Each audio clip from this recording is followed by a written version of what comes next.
And a tuna sandwich. And a tuna sandwich. Because this week we're focusing on... There's plenty to go around. Oh, maybe I'll share some. Yeah. So fishes and loaves.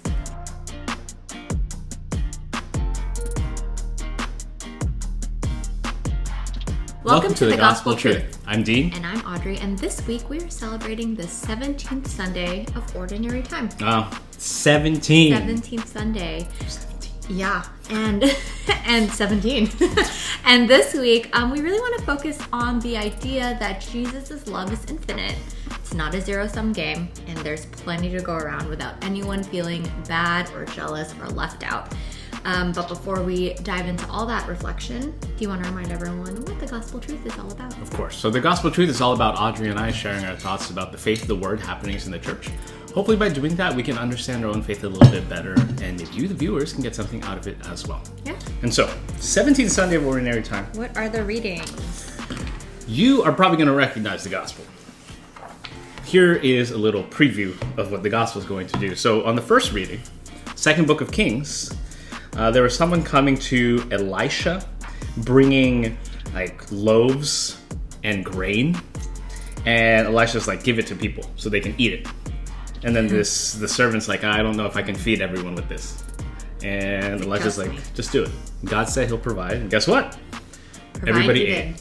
Yeah. Everybody ate, and there was some left over. The psalm continues with that theme. The hand of the Lord feeds us. He answers all our needs. Again, God providing. Second reading, kind of interesting because it feels like it's a break from the theme. Yeah, no feeding. Yeah, there's really no like feeding here. You hear that St. Paul in his letter to the Ephesians is saying, like, live in a manner worthy of the call you have received with humility and gentleness. He's like asking us to be humble so that we can preserve the unity of the Spirit through the bond of peace. In other words, be humble, be kind, and live in peace. So that way we can be united in that one spirit that he talks about all the time in his letters. That's going to be important for our theme that we were talking about a little bit later on.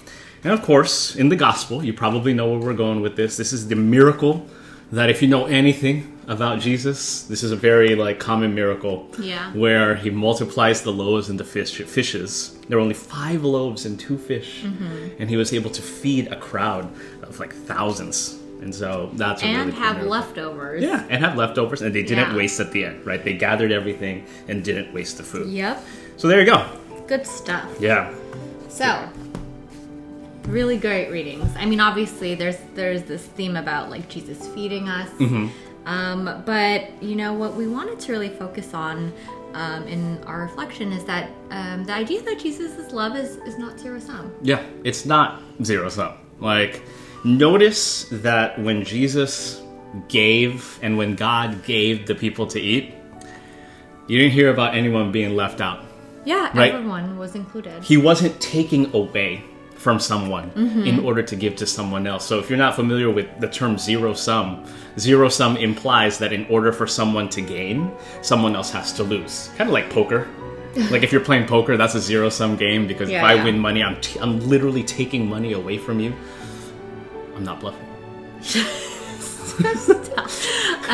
But anyways, I mean, how many times in our lives have we just felt some kind of jealousy or I don't know what, it's just a negative feeling where you're like, man, like how come that person got so lucky and here I am like stuck with nothing, or you know those feelings that like, man, in order for someone to gain something, I've lost something. Yeah, and like it's kind of sad because I think a lot of the way that people sort of perceive the world today is that, you know, people are gaining at my expense. Yeah, because other people are doing better or other people are successful. It's hurting me. Yeah. And like Jesus' love is the complete opposite of that. There is enough to go around. Yeah, plus leftovers. And there's leftovers. Exactly. And it's all about kind of, I think, just kind of taking a step back again and just really like taking a closer and deeper look at what's going on, right? It again, this is a common thing we say every few weeks, but like, you know, it's always in a way where we don't expect, right? And if we just kind of open our eyes, ears, and our heart, we can realize we can come to the realization that,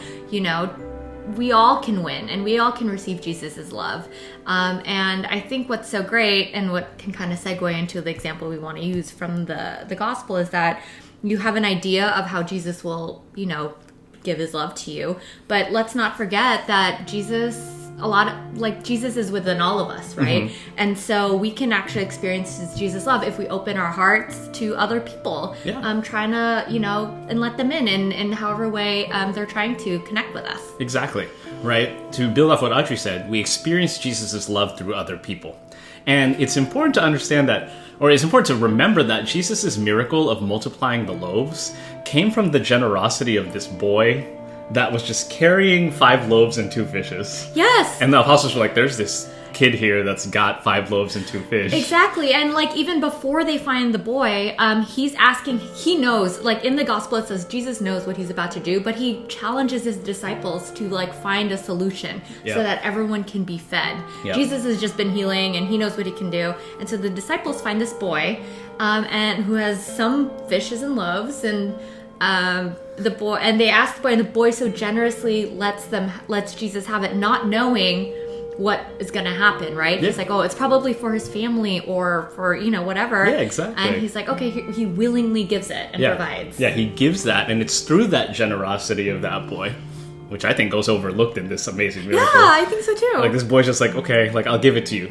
And it's because of that generosity that Jesus is able to perform that miracle. Yeah, and it's beautiful, right? I think there, if we take a step back, sometimes we focus on the miracle of Jesus literally multiplying and feeding everyone, but let's take a step back and widen the lens and see what takes place before, right? Mm-hmm. If not for him challenging his disciples to find a solution, if not for the boy being so generous, the miracle would not have been performed in such a beautiful and meaningful way, I think. Exactly. And coming back to that whole zero-sum thing, pretty sure the boy didn't lose anything. Yeah. Not only was he able to probably come back with the 5 loaves and 2 fish he started with, but also more. Maybe more, yeah. Right? Because there was a lot of leftovers. And so that's the beauty of God's love and Jesus' love, is that it's infinite. And if you bring it back to communion, Jesus gives of himself every single day. Infinitely. Every day. To whoever is willing to take him. Yeah, and to receive him. So, honestly, our big challenge this week for the viewers is to really just consider that life and Jesus' love really is not a zero-sum game. Yeah, we can all gain. And just because other people may be gaining or receiving something does not mean that anything is being taken away from us. If anything, a rising tide lifts all boats, right? And we're all able to partake in God's love. And the more people that receive his love, the more that it's shared around, and the more we're just this virtuous cycle. Yeah, it's a very contagious. It's a virtuous cycle and a very contagious thing. You can't help but want to continue spreading the love and the miracle through your actions and love for one another. Yeah. So definitely take some time this week to really reflect on that, and don't don't get too caught up in having to sacrifice something or not gaining anything because you see someone gain something. Really, really think about what's going on and open your eyes, heart, and ears to the miracle that is Jesus through others. I love that. Yep. All right. We'll see everyone next week. Take care, everybody. Bye.